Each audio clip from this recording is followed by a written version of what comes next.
ನಮಸ್ಕಾರ ಪ್ರಿಯ ವೀಕ್ಷಕರೇ, ತ್ರಿಶಕ್ತಿ ಚಾನಲ್ಗೆ ಸ್ವಾಗತ.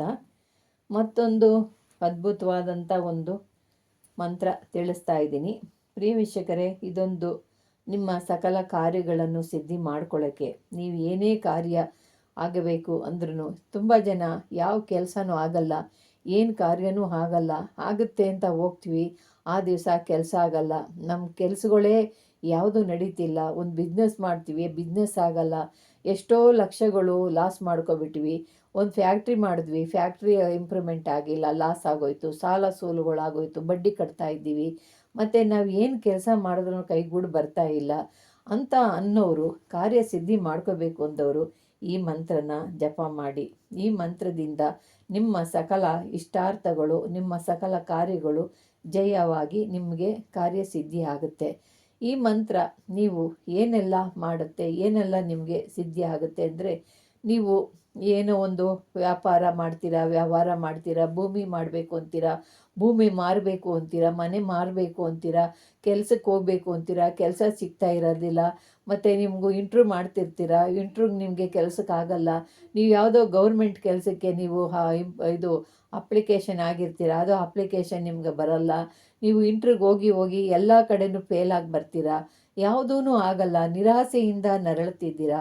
ಎಷ್ಟೋ ಜನ, ತುಂಬ ಜನ ಕಾರ್ಯಕ್ಕೆ ಕೈಗೂಡಿಸ್ಕೋಬೇಕು ಅಂದ್ಬಿಟ್ಟು ಭಾಳ ಜನ ನಿಟ್ಟುಸಿರು ಬಿಡ್ತಿದ್ದೀರಾ ಪ್ರಿಯ ವೀಕ್ಷಕರೇ.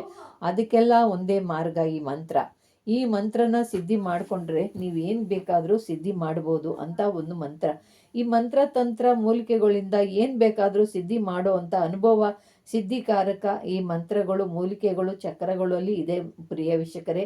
ಇದು ಸಾಕ್ಷಾತ್ಕಾರವಾಗಿ ನಡೆದಿರೋ ಅಂಥದ್ದಕ್ಕೆ ನಿಮ್ಗೆ ನಾನು ತಿಳಿಸ್ತಿದ್ದೀನಿ. ನನ್ನ ಅನುಭವದ ಒಂದು ಇದು ನಿಮಗೆ ಮಾತು ನಾನು ಹೇಳ್ತಿರೋದು. ಇದರಲ್ಲಿ ಭಾಳ ಅನುಭವ ಇದೆ, ಭಾಳ ಸತ್ಯ ಇದೆ.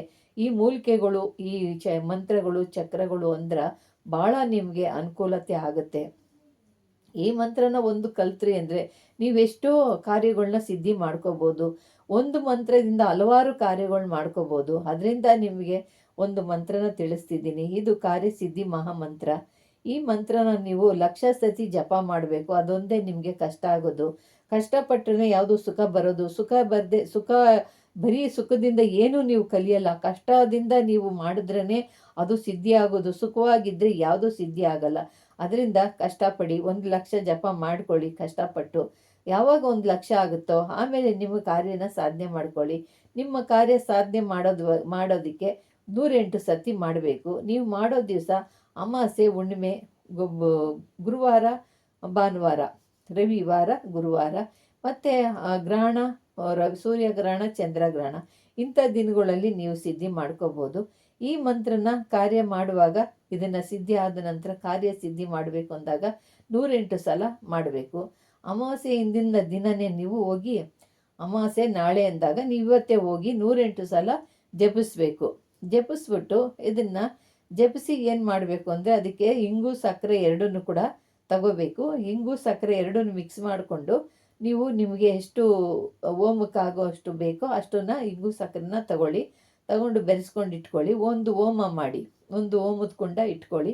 ಹೋಮದ ಕುಂಡ ಇಟ್ಕೊಂಡು ಅದರಲ್ಲಿ ನೀವು ಅದು ಕಡ್ಡಿಗಳು ಹಾಕಿ, ನವಗ್ರಹ ಕಡ್ಡಿಗಳಿರ್ತಾವಲ್ಲ ಅದು ಹಾಕಿ, ಕಡ್ಡಿಗಳು ಹಾಕಿ ನೀವು ಹೋಮ ಮಾಡಿ. ಹೋಮ ಮಾಡಿಬಿಟ್ಟು ಇವಾಗ ಕಲಿಸ್ಕೊಂಡಿರ್ತೀರಲ್ಲ ಸಕ್ಕರೆಯನ್ನು ಕೂಡ ನೀವು ಇಂಗು ಇಟ್ಕೊಂಡಿರ್ತೀರ, ಎರಡು ಮಿಕ್ಸ್ ಮಾಡಿರ್ತೀರಲ್ಲ, ಅದನ್ನು ಹೋಮದ ಕುಂಡದಲ್ಲಿ ನೀವು ಇದು 108 ಸತಿ ಆಗೋವರೆಗೂ ಅದನ್ನು ನೀವು ಹಾಕ್ತಾನೆ ಇರಬೇಕು. 108 ಸತಿನೂ ಅವು ಇಂಗು ಸಕ್ಕರೆ ಎರಡನ್ನೂ ಮಿಕ್ಸ್ ಮಾಡಿಕೊಂಡು ಹಾಕ್ತಾ ಇರಬೇಕು. ಹಾಕಿ ಹೋಮ ಮಾಡಿದ್ಮೇಲೆ ಅದನ್ನು ನೀವು, ಅದಾದ ನಂತರ ಬೂದಿ ಆಗುತ್ತೆ. ಆ ಬೂದಿನ ನೀವು ಅದನ್ನು ಅದು ಹಣೆಗೆ ತಿಲಕವಾಗಿ ಧರಿಸ್ಕೋಬೇಕು. ಧರಿಸ್ಕೊಳ್ಳೋದ್ರಿಂದ ನಿಮಗೆ ಅದು ಭಾಳ ಮನೆಯಲ್ಲಿ ತುಂಬ ಬಿರುಕು ಬಿಟ್ಟು ಗಂಡ ಹೆಂಡತಿ ಸಂಸಾರ ಅಗಲ್ತಾ ಇರುತ್ತೆ. ಗಂಡ ಹೆಂಡತಿ ಸಂಸಾರ ಇನ್ನು ಉಳಿಯಲ್ಲ ಅನ್ನೋ ಪರಿಸ್ಥಿತಿ ಬಂದಿರುತ್ತೆ. ಗಂಡ ಹೆಂಡತಿ ಯಾವಾಗೂ ಜಗಳ ಆಡೋದು, ಡೈವರ್ಸ್ ಕೊಡ್ತೀನಿ ಅನ್ನೋದು, ಬೇರೆ ಬೇರೆ ಕೆಟ್ಟ ಚಟಗಳು ಹಿಡ್ಕೊಂಡಿರೋದು, ಅಂಥವ್ರಿಗೆಲ್ಲ ಈ ಹೋಮ ಮಾಡಿ ಅದರ ತಿಲಕನ ಹಣೆಗೆ ಧರಿಸೋದ್ರಿಂದ ಅಲ್ಲಿ ನಿಮ್ಮ ಸುಖ ಶಾಂತಿ, ನಿಮ್ಮ ಸಂಸಾರಗಳು ನಿಮಗೆ ಅಲ್ಲಿ ಅದು ಕಟ್ಟಾಗ್ದಂಗೆ ನಿಲ್ಲುತ್ತೆ. ಈ ರೀತಿಯಾಗಿ ನೀವು ಮಾಡ್ಕೋಬೇಕು. ಮತ್ತು ಇನ್ನೊಂದು ರೀತಿಯಲ್ಲಿ ಏನು ಮಾಡಬೇಕು ಅಂದರೆ ಅದೇನು ಮಾಡಬೇಕು, ಮತ್ತು ನಿಮಗೆ ಕೈ ಹಿಡಿದಂಥ ಕಾರ್ಯಗಳು ಸಿದ್ಧಿ ಆಗುತ್ತೆ. ನೀವು ಕೇಳಿದಂಥ ಕಾರ್ಯಗಳೆಲ್ಲ ಜೈವಾಗ್ತವೆ. ಇಂಥ ಕಾರ್ಯಗಳು ಇದನ್ನು ನಡೀತೈತೆ. ಮತ್ತು ಇನ್ನೊಂದು ರೀತಿಯಾಗಿ ಮತ್ತೆ 108 ಸಲ ಇದನ್ನು ಮಂತ್ರಿಸ್ಕೊಂಡು ಉತ್ತರಾಣಿ ಕಡ್ಡಿಗಳಿಂದ ನೀವು ಹೋಮ ಮಾಡಬೇಕು. ಹೋಮ ಮಾಡೋದ್ರಿಂದ ಆ ಬೂದಿನ ನೀವು ತಗೊಂಡು ಅದನ್ನು ಶೇಖರಣೆ ಮಾಡ್ಕೋಬೇಕು. ಅದರಲ್ಲಿ ನೀವು ಒಂದು ಹೋಮ ಮಾಡುವಾಗ ಒಂದು ತ್ರಿಕೋಣ ಬರಿಬೇಕು. ತ್ರಿಕೋಣ ಬರೆದು ಹೋಮ ಮಾಡಬೇಕು. ಹೋಮ ಮಾಡಿ ಅದರಲ್ಲಿ ನೀವು ಅದರಲ್ಲಿ ಬರುವಂಥ ಬೂದಿನ ನೀವೇನು ಮಾಡಬೇಕು, ಮಧ್ಯೆ ಅದನ್ನು ಮಂತ್ರ ಹೇಳಬೇಕು. ಮಂತ್ರ ಬರೆದ್ಬಿಟ್ಟು ಅದನ್ನು ಅವ್ರ ಹೆಸರು ಹೇಳ್ಕೋಬೇಕು. ನಿಮಗೆ ಯಾರು ನಿಮ್ಮ ಕಾರ್ಯನ ಸಿದ್ಧಿ ಮಾಡಿಕೊಡ್ಬೇಕೋ ಅವ್ರ ಹೆಸರು ಹೇಳ್ಕೊಂಡು ಆ ಬೂದಿಗೆ ಮಂತ್ರಿಸ್ರಿ. ಹೋಮ ಎಲ್ಲ ಮಾಡಿ ಆ ಬೂದಿನ ತಗೊಳ್ತೀರಲ್ಲ, ಆ ಬೂದಿನ ತಗೊಂಡು ಯಾವುದು ಉತ್ತರಾಣಿ ಕಡ್ಡಿನ ಹೋಮ ಮಾಡ್ತೀರಾ 108 ಸತಿ ಹೇಳಿ ಆದ ನಂತರ ಬೂದಿ ತಗೊತೀರಾ. ಬೂದಿ ತಗೊಂಡು ಅದಕ್ಕೆ ಆ ಬೂದಿಗೆ ನೀವು ಮಂತ್ರಿಸ್ಬೇಕು.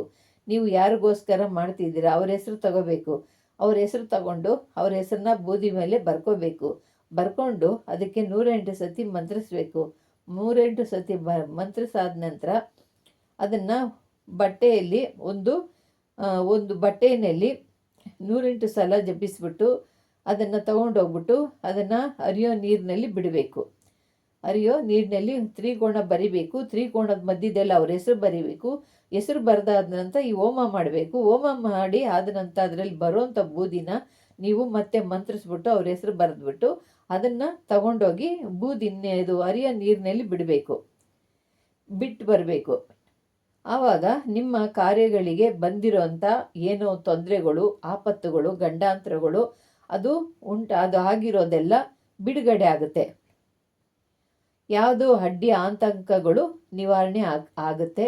ನಿಮ್ಮ ಕಾರ್ಯ ಸುರಕ್ಷಿತವಾಗಿ ನೆರವೇರುತ್ತೆ. ನಿಮ್ಮ ಕಾರ್ಯ ಜಯಪ್ರದವಾಗಿ ಆಗುತ್ತೆ. ನೀವು ಯಾಕೆ ಅಂದರೆ ನೀವು ಅಲ್ಲಿ ನಿಮ್ಮ ಹೆಸರು ಬರೆದಿರ್ತೀರ. ನೀವು ಉತ್ತರಾಣಿ ಕಡ್ಡಿನಲ್ಲಿ ಹೋಮ ಮಾಡುವಾಗ ಇದು ಹೋಮದ ಕುಂಡದಲ್ಲಿ ತ್ರಿಕೋಣ ಬರೀತೀರ.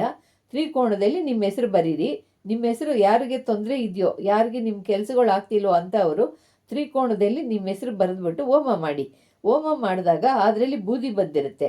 ಆ ಬೂದಿನ ಮತ್ತೆ ತಗೊಂಡು ನೀವು ಮತ್ತೆ 108 ಸತಿ ಅದರಲ್ಲಿ ಮತ್ತೆ ತ್ರಿಕೋಣ ಬರೆದ್ಬಿಟ್ಟು ನಿಮ್ಮ ಹೆಸರು ಬರೆದು ನಿಮ್ಮ ಹೆಸರು ಹೇಳ್ಕೊಂಡು ಈ ರೀತಿ ಮಾಡಿಬಿಟ್ಟು ನಿಮಗೆ ಬಂದಿರೋ ಅಂಥ ತೊಂದರೆಗಳ್ನ ತಿಳ್ಕೊಂಡು ಅದನ್ನು ಬಿಡುಗಡೆ ಆಗಬೇಕು ಅಂತ ಹೇಳ್ಬಿಟ್ಟು ತಗೊಂಡೋಗಿ ಇದನ್ನು ನೀವು ನೀರಿನಲ್ಲಿ ಬಿಟ್ಬಿಡಿ. ನಿಮ್ಮ ಕಾರ್ಯ ಜಯಪ್ರದವಾಗಿ ಆಗುತ್ತೆ. ಅಂಥ ಅದ್ಭುತವಾದಂಥ ಒಂದು ಮಂತ್ರ. ನಿಮ್ಗೆ ಏನೇ ದೋಷ ಇರಲಿ, ಏನೇ ಕಷ್ಟ ಇರಲಿ, ಏನೇ ದರಿದ್ರ ಇರಲಿ, ಯಾವ ಕಾರ್ಯ ಅಡ್ಡಿ ಆತಂಕಗಳು ಆಗ್ತಿರಲಿ ಅವೆಲ್ಲ ಬಿಡುಗಡೆ ಆಗಿ ನಿಮ್ಮ ಕಾರ್ಯ ಸುಗಮವಾಗಿ ನಡೀತೈತೆ. ಏನೇ ಆತಂಕಗಳು ಪಡೋಂಗಿಲ್ಲ. ಯಾವ ಕಾರ್ಯ ಆಗಲ್ಲ ಅಂತಿರೋ ಅಂಥವ್ರಿಗೆಲ್ಲ ಕಾರ್ಯ ಸಿದ್ಧಿ ಆಗುತ್ತೆ.